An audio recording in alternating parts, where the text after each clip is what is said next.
Welcome everyone for Dev Dives October. And today we'll be holding a session on unlocking enterprise data with UiPath Data Fabric. Just as usual, we have a few ground rules in the beginning and also some information which might make this session more comfortable or easier for you. We expect that you will fully enjoy the next 60 minutes packed with guidance, demos, live Q&A at the end, of course. After the session, you will receive the recording, all the useful links, and the presentation via your email in a follow-up email, and you will also be able to access it if you have registered through the event link. So it will be posted on the event page as well for those who have registered. You will get answers to your questions and challenges. You can use the chat box while you are on mute. So throughout the session, we strongly encourage you to use the chat to place any questions, and we'll be there to answer till Q&A. Of course, you're encouraged to network, share on LinkedIn, share your LinkedIn profiles, tell us where you're joining from, and so you gain a wider network and get to connect with some other UiPath peers. And we also hope you have some fun and gain strong insights from today.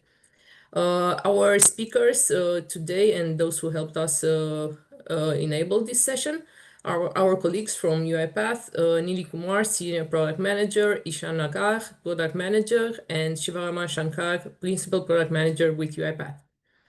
And now we will officially start the session, and I will let Nili start officially, and we will switch.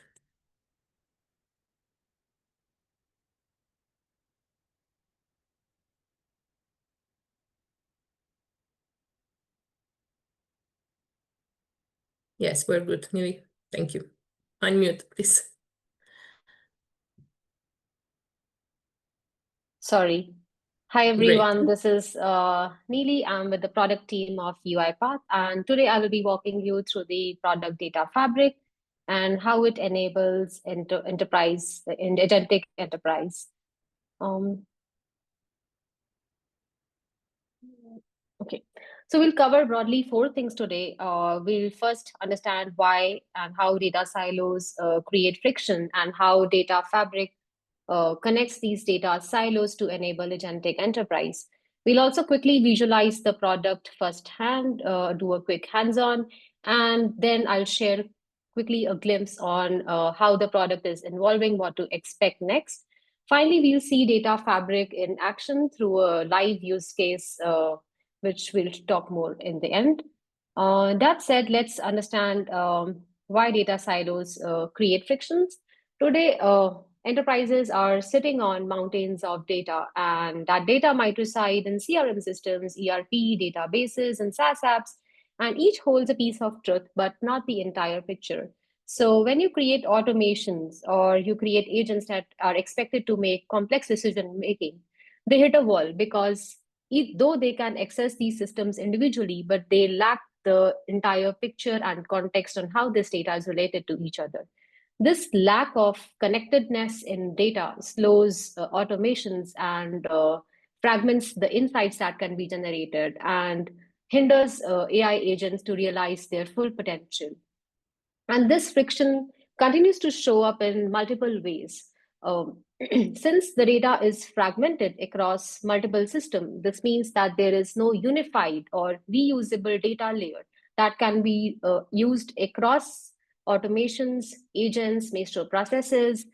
Also, so just for example, let's say you have some employee data residing in Workday, and some of the employee details are residing in other systems like Snowflake or Azure AD. So this data, employee data, is fragmented, and there is no consolidated view that joins all of this data together, which means that anyone who is seeking to get a complete employee information will have to join these systems and stitch the data together to get the view get the view of interest. And what's more is that every time you create an automation, you have to repeat the data access logic. Means you have to again connect with the systems that you want, that are of interest to you, fetch the data and stitch the data. This duplication not only increases the effort, but also highlights the absence of a unified and reusable data layer. And as a result, it gets very difficult to make a end-to-end case management story. And also, there is no consistent way in which agents can access or reason data across enterprise. And this is exactly where UiPath's data fabric steps in. So UiPath data fabric is the data backbone that powers agentic enterprise. It connects data silos to connected and turns them into connected intelligence. So think of it at the core idea is that let your agents and maestro processes share the same intelligence about your data that you do.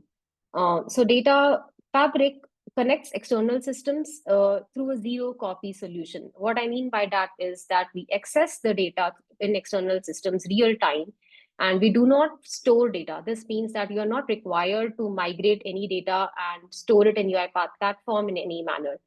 What this also means is that at any given point in time, you are working with fresh data and not stale data. At the core, UI Data Fabric lets you unify data by joining external systems, like I said. And currently, in Data Fabric, we are supporting out of the box 13 connectors like Salesforce, Workday, Snowflake.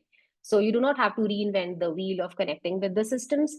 And soon we will be launching a generic JDBC connector that will help you connect with databases like MS SQL Server. It also lets you create object oriented view, like just before I said that it can help you create a 360-degree employee view with if the employee data is sitting in multiple systems, or 360-degree seller view if again the seller data is sitting in multiple systems. So you can connect data and get an object oriented view. And you can also you can also query this data in a natural language or SQL. So instead of being worried about in which table is this field in, all you have to say that, hey, tell me top three sellers in the North America region by revenue. And what data fabric will break down this top level query into subqueries. It will understand which systems to access, what data to fetch, and present the view that you are looking for. Okay, so now that we have talked a little bit about data fabric, I would just want to show you the product firsthand of how it looks. To access data fabric from Automation Cloud, you have to just click on the main menu and you can see it over here. There will be data fabric. And on the top right corner, we'll just, as of in this session, we'll create a new entity, and this is the data fabric canvas. It's a very simple to use drag and drop canvas.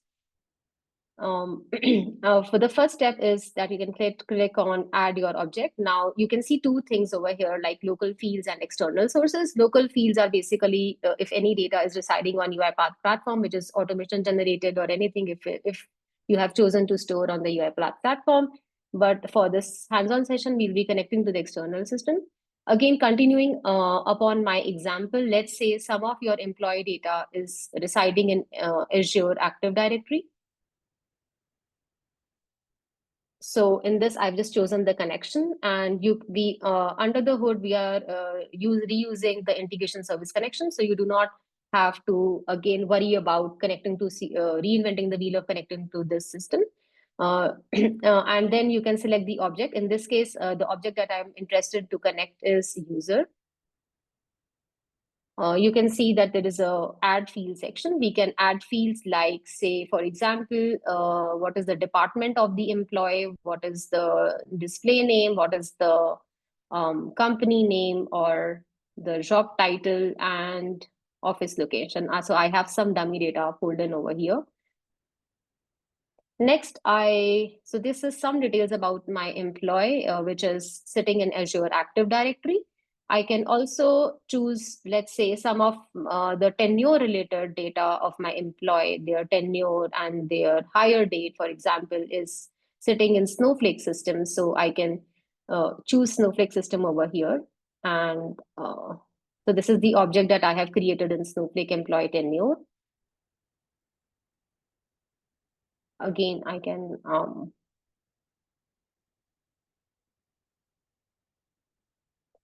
add the fields of my choice that I want to do. So now I have these two systems. Now I have to do a join of these two systems. So we can simply click on manage joins, and Over here, I'll select that, hey, from Azure Active Directory. So the common key over here is employee ID. Just for your information, inside the display name, actually, this employee ID, it was set up like that. So, and then we can say that, okay, join the display name field to the employee ID field in Azure in Snowflake. And that's it. They have a join over here. We simply save it.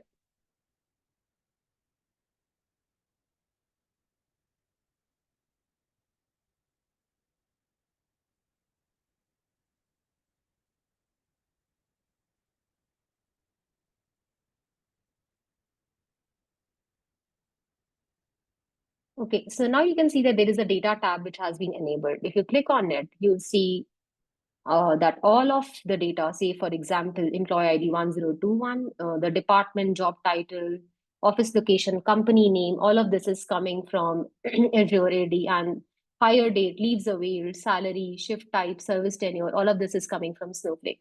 So all of this is coming as if the data is residing in a single table, and you have the view of what of the view of your choice. So this is the data fabric canvas, uh, and I'll just go back to the presentation now.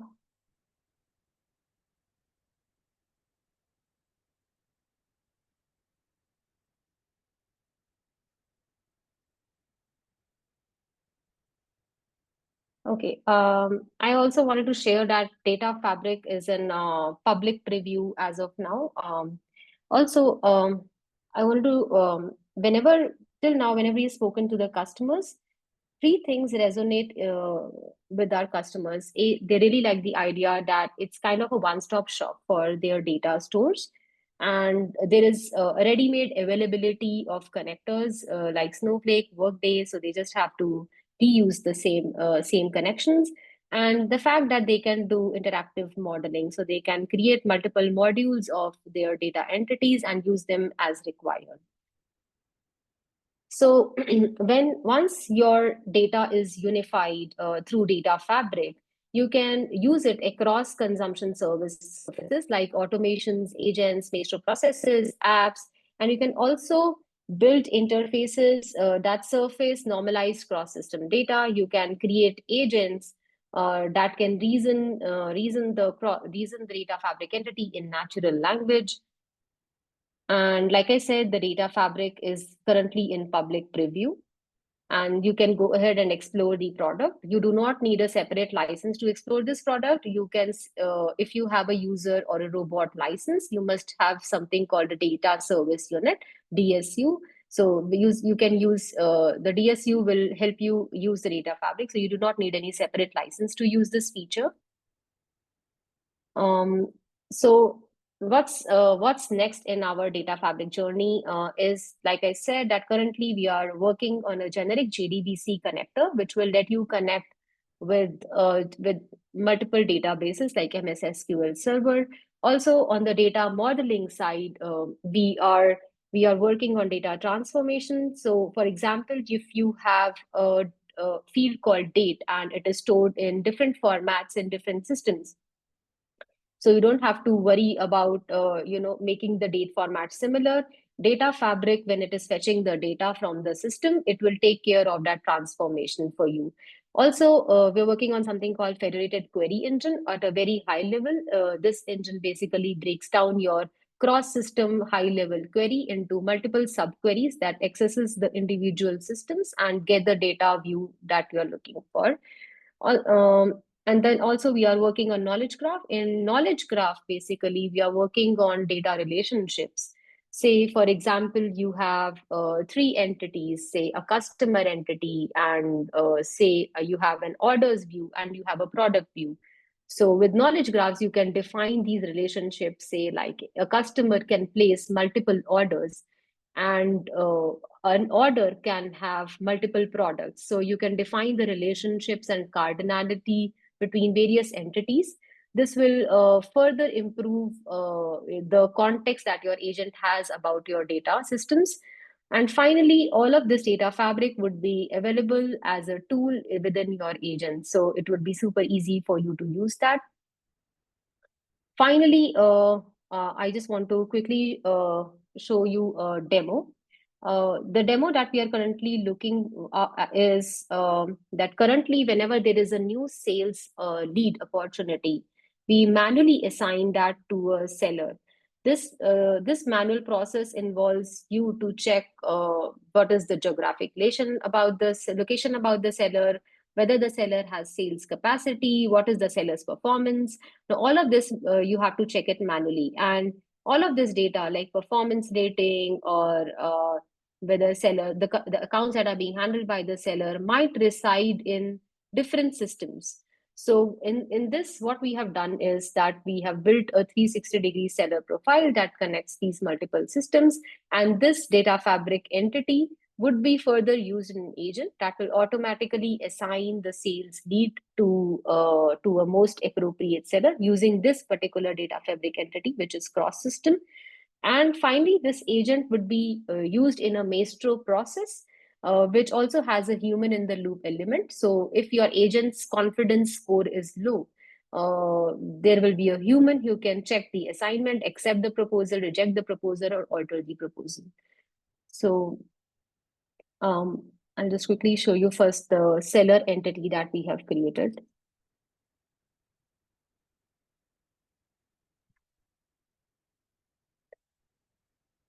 So in this seller entity, as you can see that we have four systems talking to each other. The first one is your local fields. Local fields, like I said previously, is the data that is generated on the platform, or you have chosen to store it in UiPath. So if you have some local fields, in this case, we have some training related information about the seller. And then we have a system called Bamboo HR, and this Bamboo HR system holds details the about like the job title of the seller, their location of the seller. And then we have Salesforce system. Salesforce might have details on the accounts that are being handled by the seller. And then we have Snowflake system, which holds the performance related data, like the feedbacks that the seller has received, the rating, and etc. All of these systems have a common key, which is the seller email address, and those are joined, and all the systems are joined through that common key.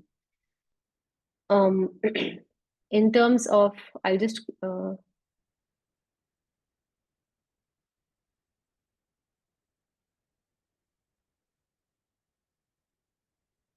okay, this is the Maestro process that we have built. As you can see, it gets currently it is configured to be a manual trigger. Yeah, it gets triggered whenever there is a new sales lead opportunity. Then we have the agent. Basically, agent automatically assigns the new lead based on parameters like the location of the lead or the opportunity value of the lead, and the location of the seller and location of the lead. All of these parameters it takes into account and assigns the most appropriate seller. Then the agent outputs a confidence score, and if that confidence score is lower than 96%, that's what we have configured. There will be a human in the loop, so there will be an action task that will be configured, and the human can review the proposal, and he or she can carry out three steps: either accept the proposal, reject the proposal, or then and there itself they can alter the proposal and click on approve. In this case, the action task or the action app also further uses the data fabric entity. How it helps is in the app, when the reviewer is reviewing the app, they can see all the information which is relevant. And again, this information, since it is using data fabric in the backend, it's sourced from multiple systems. So once if the human approves, the seller would be notified that, hey, you have been assigned the opportunity. And if it's rejected, we can send the email. So this is broadly the Maestro process that utilizes this entity. You can also build conversational agents that on top of the data fabric entity. So the conversational agent can use the data fabric entity, and you can ask questions like, tell me the highest performing seller in North America region, or tell me the sales figures for South Asia, or any query that basically requires you to access multiple systems. So, yeah.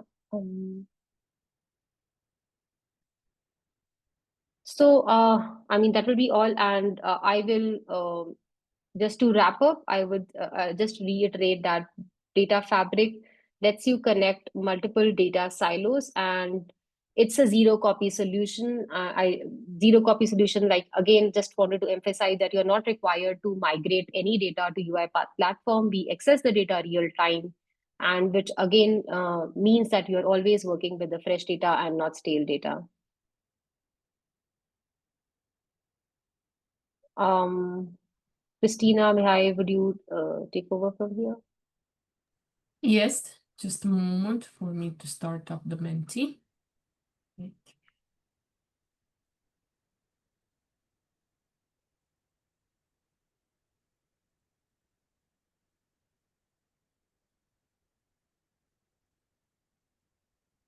So we'll leave the QR code a bit longer on the screen so you can join, and I will open the Menti right now.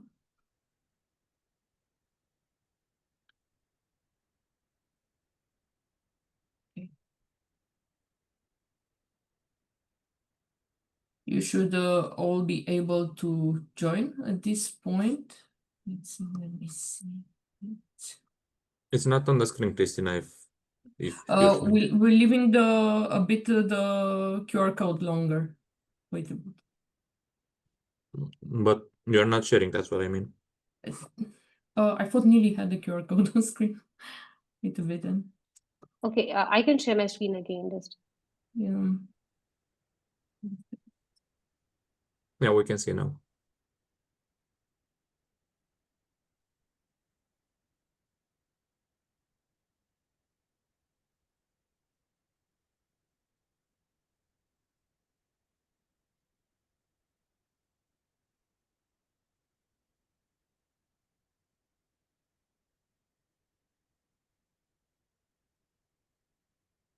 Okay, so we can see now. Let's switch maybe. And let me share my screen now.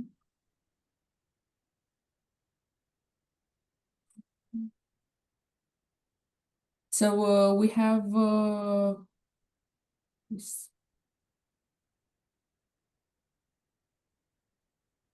these questions for you. I see currently we have 4 in the room, so maybe you would like us to leave the QR code a bit more on the screen, or you are not able to join, you can tell us.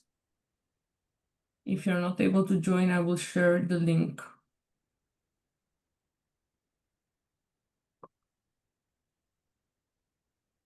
Can you tell us whether you were able to join the Menti or not in the chat, please? So we know. Okay.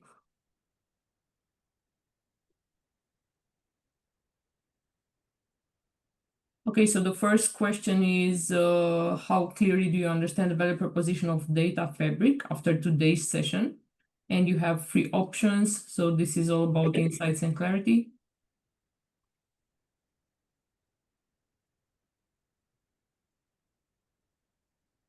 You didn't respond in time. Let's see. Let me move to the next one.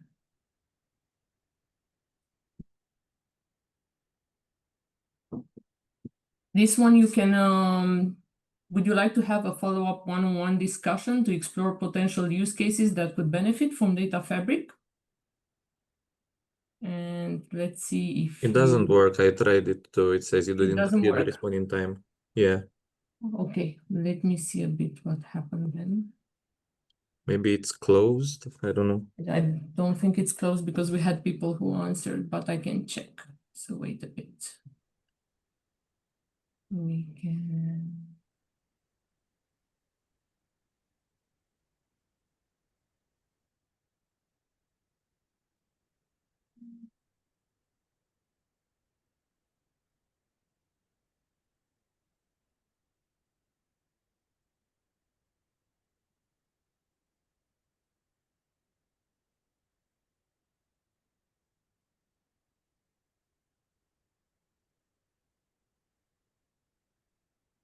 Okay. So let's see now. Can you see my screen now? Can you stop sharing, Nili? Yeah, I can. Okay. So this is the QR code, and let me know if you joined the quiz room in the chat, so we know for good whether It says didn't respond in time again. it's still closed. Yes, I guess. Let's see. Now? No. It should work now. So I will copy paste this in chat for you. Yes. And please join through the link and the code. And let's see if this works, because the quiz is open now. So It says the same. okay, let's try the next question. I don't know why, because the quiz is in present mode. Okay, I don't know what exactly doesn't work. I apologize, but Yeah, maybe we can allow people let's to go ask to their question. Q&A and Can we yeah. unmute so people Yes, can ask questions? yes. A bit. Mm. Yes. Okay, so let's go into Q&A currently. Let me share the slide for Q&A. And meanwhile, I will try to sort out what happened to our Menti quiz and whether we can go back. But now you're able to unmute and ask your questions live. So who wants to go first?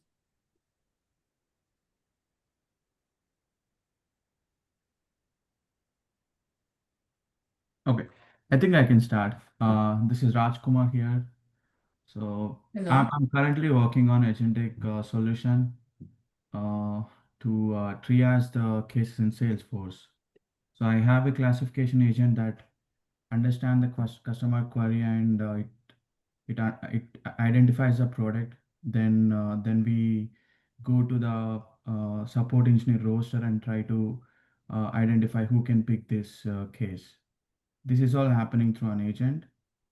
My question here is how can I was trying to leverage data fabric here to retrieve the employee roster, that object, that Salesforce object has who can take what kind of, we have 4 or 5 different products like UiPath, we have Abby, and we have OnBase, other stuff. So that object has employee A can pick up Abby cases, and he can take up to 13 cases. But to get the existing cases for the support agent, we have another object. So I am trying to integrate these two objects in data fabric, but I couldn't do any transformation on top of it. Let's say employee A can take 10 cases, but his current caseload is 8 or 9. So I had to do a transformation to get the count of the cases rather than total number of cases. So do you see maybe in the future if we can do any those kind of transformations in data fabric?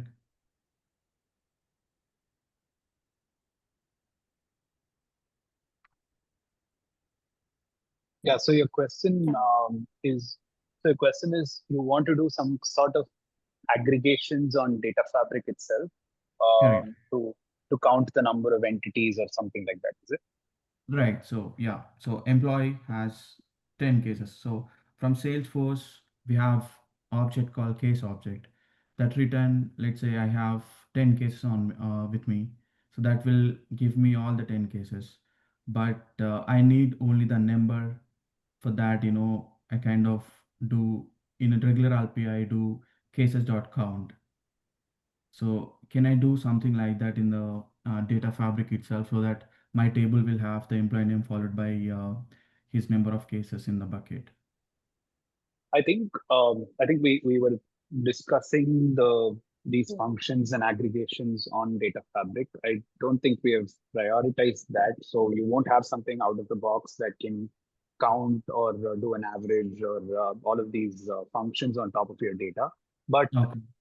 but I think your agent should be capable of doing that. So if you have in like for example, if you're building an agent to assign cases, in your system prompt of the agent, you can say each assignee can have a maximum of 10 cases. So that the so and when you connect it to the data fabric, and that brings 9 cases to each 8 cases or 9 cases with each assignee, the agent can understand that when I'm assigning one more case, this hits the maximum workload, or when there is already 10, it doesn't go beyond and assign cases on top of that. Okay, okay. So I would be passing these two objects to the agent and build the context Yes, based on the yes. data.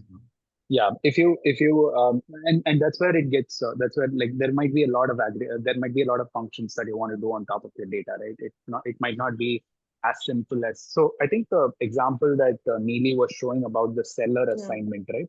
It's a very Mhm. very similar use case to you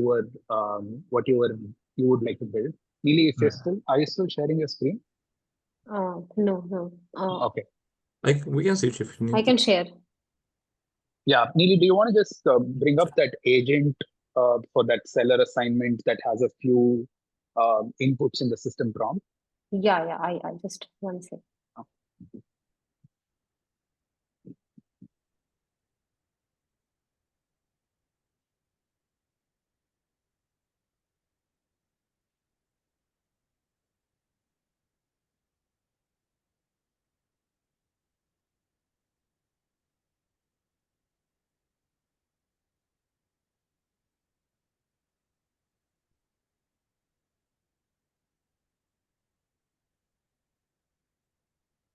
I think Yeah. yeah, it's part of Yeah, the it's there. definition. Yeah. Yeah, So, I mean, I can highlight the part specifically.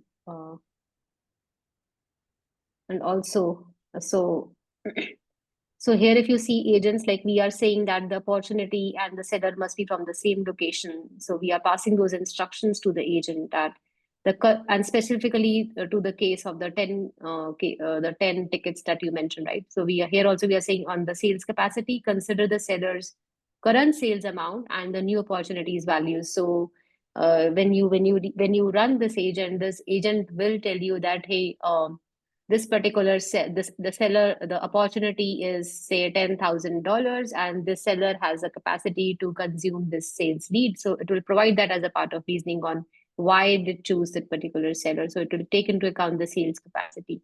Pretty much similar to what you were also talking about on the tickets capacity, I would say. And we are also saying that, hey, in terms of the performance, take into also account the feedback and the ratings that the seller has received. And you can also direct the agent that what things they can output, right? The seller email ID or training and any information. So you can structure you can also provide that in what structure you want to receive the data. Got it. Yeah, I think that makes sense.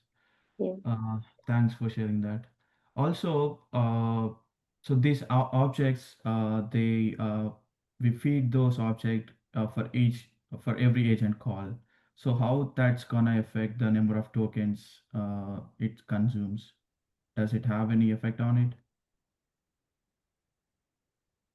I So I can think take you that can. question. Uh, I can take that maybe. So your agent tokens are basically where you use LLMs to generate a query aspect of it. So even Mhm. in this case, if there is you might use some tokens to generate for the agent to realize what is the query that I need to do, right? Like for example, I should generate this query that asks this question. Give me all the Salesforce assignees with cases less than 10 users, 10 case with less than 10 cases. This to generate this query, you might make a few LLM calls because there is a lot of understanding of the question or whatever, however you're interacting with the agent. There is a lot of understanding that the agent has to do to generate this query, right? But once this query is generated, and this is true regardless of what you do, the agent needs to take decisions that I need to call a tool, or I need to call a data fabric, or I need to escalate this, or I need to get context from here. All of these are things the agent needs to decide, right? And those decisions will take a few LLM calls to come back to decide, right? But apart from that, there is no specific consumption unit that you would be charged. Where from an You won't be charged an agent token to consume data fabric entities, right? Okay. What you would be consuming is actually data fabric consumption units. So when we, as part of licensing, when you buy one user or you buy one robot, you are assigned 10,000 calls to data service, 10,000 calls to data service API or data fabric APIs per day, right? And that's a pretty liberal number. So you can make 10,000 API calls to data fabric to fetch some data out of it, right? Unless if you're only and you're exceeding that, that is something that you need to consider. But that also scales with the number of users. If you have purchased 3 user licenses, you get 30,000 API calls per day. So as long as you have some number of users and robot consumption, you would have enough data fabric consumption units. So typically it will not cross those limits. So you will not be charged for the data fabric consumption, and it will definitely not charge you agent tokens for the consumption aspect. Oh, yeah. Yeah, that I makes think sense. I think Yeah. this was Christopher's question as well. So was that helpful? Any other follow-ups on that? Oh, this is clear. Thanks. Thank you, Okay, Shiva. got it. No, just a license perspective, is every developer license bundled up with a specific number of API units? Yes, every user license. I don't think this applies to Automation Express users, but any named user license, which is a developer license, gives you one DSU. This is called a data service unit. And what that gives you is it gives you 1 GB of storage, local storage, and then it gives you 5 GB of attachment storage, and it gives you 10,000 consumption calls per day, right? And if you buy multiples of these users, then you get X number of those number of multiples of consumption units as well. All right, so this is common for all the named users, regardless of what type of enterprise license they have. Yes. All right, so can just let me get to a bit programmable. I mean, this first time that I'm hearing about the attached storage. Could you give me 1 GB of local storage? That I understand, but it's about storing something on the SaaS. Is that a right understanding? So your these because these are external systems, those don't count towards your storage. If you're storing something locally, like if you're creating 5 data fabric entities that are stored within UiPath, those consume your 1 GB of storage. You can go up to 1 GB of storage. And then you can also store files. So one of the data types that we support is files, and you can upload files, and that can go up to 5 GB. That's what we call as attachment storage. Oh, I can attach a file in Data Fabric, so that can be used Yes. as a source, just like Yes. we have it. Just like we have a storage bucket, we used to have we used to upload the text file or the CSV. That will be the knowledge base for our agent, and we can have we can have the 5 GB of file can be attached in Data Fabric, and that can be consumed by the agent. Is that the right Correct. understanding? Yes. Correct. And Yes. 1 GB of storage is where exactly, what exactly the use case that I is supposed to use? Is this a runtime memory you're talking about? No, the storage again. So you can have other than files, you have other data types also, strings, numbers, and date times, and all of that. So that is your think of it like as the storage that your table, text, data, and everything will consume, apart from files, right? So All that right. So, storage can be up to 1 GB. so this is apart from the zero copy. Correct. Zero copy does not consume any storage for you. So zero copy. This is apart from zero copy. Got you. Yeah. Thanks for the clarity.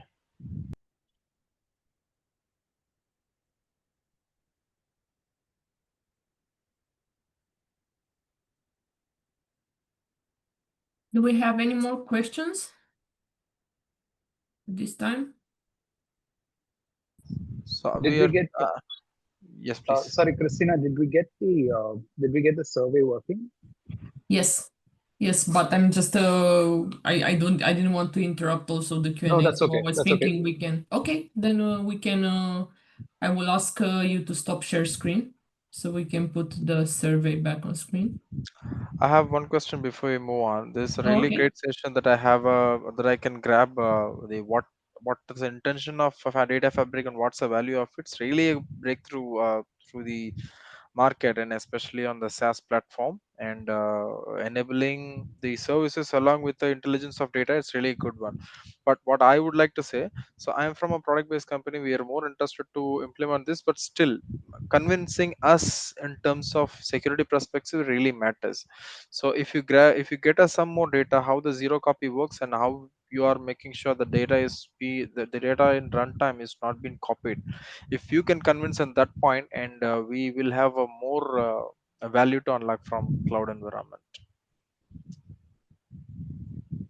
right? Got it.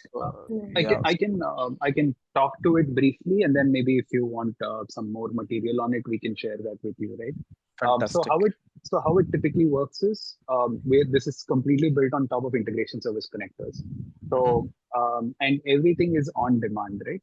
So when Mm. you open the data tab, that makes a demand, or when you're building an app and your app wants to consume the structured data from Data Fabric, that makes a demand or an automation or an agent, all of these make a fetch or like a query or a demand on the data fabric that this is the set of data that I want, right? It can your query can itself contain that I only want 5 records, or I want only these fields, and I don't want all the other fields, and plus that with all the where classes and the filters that you can apply to it. Right? So the moment that you mention this query, we go and fetch only those records from the external systems, and we power the automation or the app or whatever the source of the consumption was, right? We don't store we don't store this on the platform. We don't because there is no way for us to know when your external system data has changed, right? If we store it, then we are actually consuming stale data in your automations or stale data on agents, which is not something that we want to do, right? So there's no storage. You will see that as soon as your data is refreshed on your external system. Let's say you go and make a change on Salesforce and you update some invoice value. If you go to the data tab, if you just refresh the data tab again, it's going to update the same value for you from the external system. So that's one way for you to quickly gain the trust that there's nothing stored and we are making these live calls. Right? The other thing, and you can also check your Salesforce. You can also check if there's APIs being called into Salesforce. If there's a way for you to check who's consuming your data from Salesforce or any of your external systems. The only thing that we do is at runtime, we need to stitch some of this together. Like we might need to filter a set of records from one system, and we might need to use that in the next call query that we make to a different system and so on. It's just used for that purpose, and then it's purged after that. I can ask engineering to come back with a more technical implementation level detail to that, but you can this is fundamentally how it works. I got your point, Shiva. Thanks for the clarity, right? So I understand that how it works right now, but in architectural perspective, to aligning with the compliance because it's completely with the data, we are more interested to know, right? Even if it is a runtime data, we are the data fabric fetches the real time data. We more interested to know how the fetch is happening, right? During the fetch and the transition to the automation agent, where exact how the transition happening. Even if we are transiting from one system to another system, it is internal, we have to go through a lot of approvals, and we have a lot of procedure to follow, right? How the data have been fetched, and the data is fetched from the SaaS, okay, that's something external, so it goes from the SAP or Salesforce, and then someone is fetched it and then give it to the agent. So what is happening in between is the black dot that we have no visibility. That's where we'd like to more understanding the technical perspective. So if you can give me the clarity, probably I am in the front line of COI team, so I can market the same to my internal RPD community. So that will give you more visibility, and we can enable our feature in the whole market.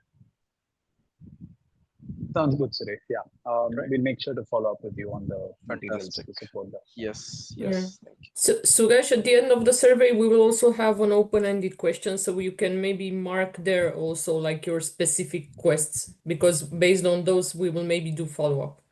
So I would strongly encourage you to also mark it there. Christopher, has your question been also answered by this? Christopher? Yeah, I think so. Yeah? We're good? Thank you. Okay. Good. Then we will move on with the survey at this point. Let's see.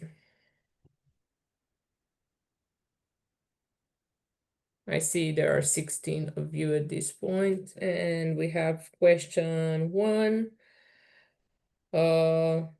I hope everyone was able to join who saw the QR code on screen. If you want to see again the QR code, you can let me know, or you can use menti.com and the code on screen here up. Yeah, we have it here, menti.com, and the code is 26284192. Okay, moving to the first question. It's not a point, it's more like an insights survey. How clearly do you understand the value proposition of Data Fabric after today's session? So this perhaps being very relevant to the Q&A also.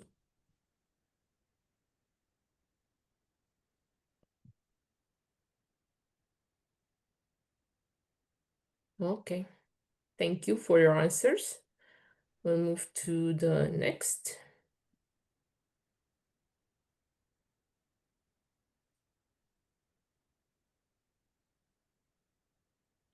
Would you like to have a follow-up one-on-one discussion to explore potential use cases that could benefit from Data Fabric?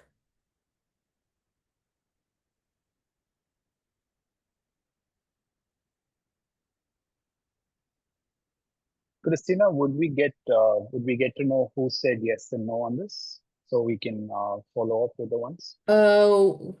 I think we can, but I would also just for us to be sure, I would encourage those who answered yes to DM me their email in Zoom now, because we still have access, so you can just DM me your LinkedIn or your email, and we will start a follow-up database for that. But in DM, so it's private, and we are good.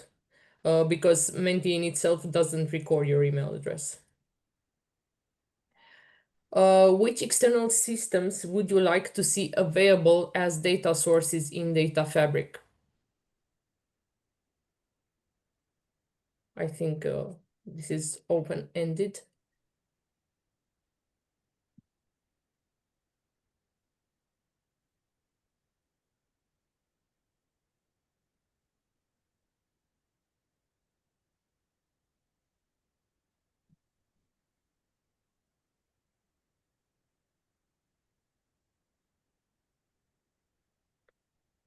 Okay, so we're seeing up a few names already. SAP, Salesforce, AWS, ServiceNow, Snow.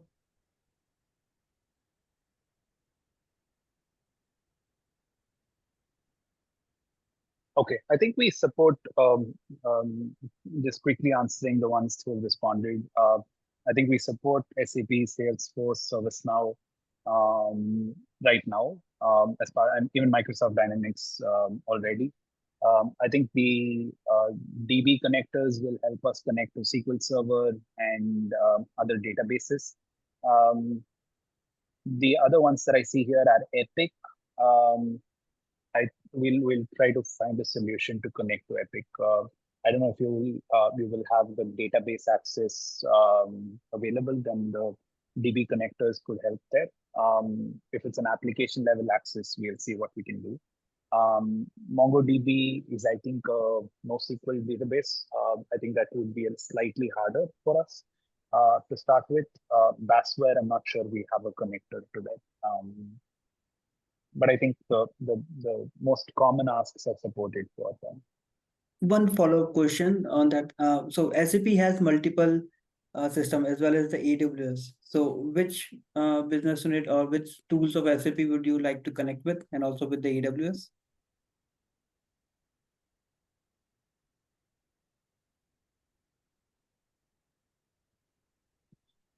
If maybe you can put it on chat or maybe answer on here.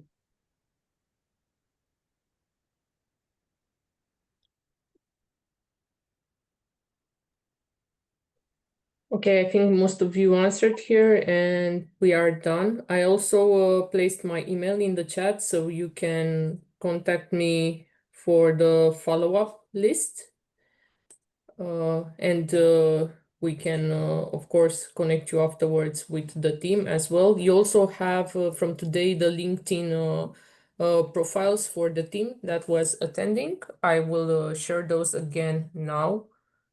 So you can connect on LinkedIn also and ask your questions, or maybe you will have the follow-up email option as well. And all the presentation and the recording from today, you will receive it by tomorrow on the event link and on your email. So here are the LinkedIn profiles again, and I will ask my colleague to share again the link for the future session of Dev Dives. So you can also join what we have upcoming in November, the next Dev Dive session. Yeah, Mihai, if you can share the links. Yep, share them. Yeah, okay. I think we're good.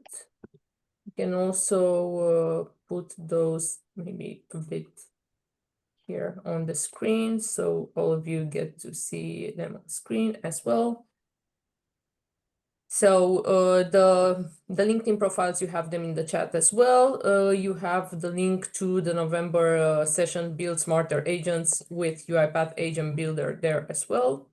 And we're looking forward to your email if you want to join the list for the one-on-one follow-up.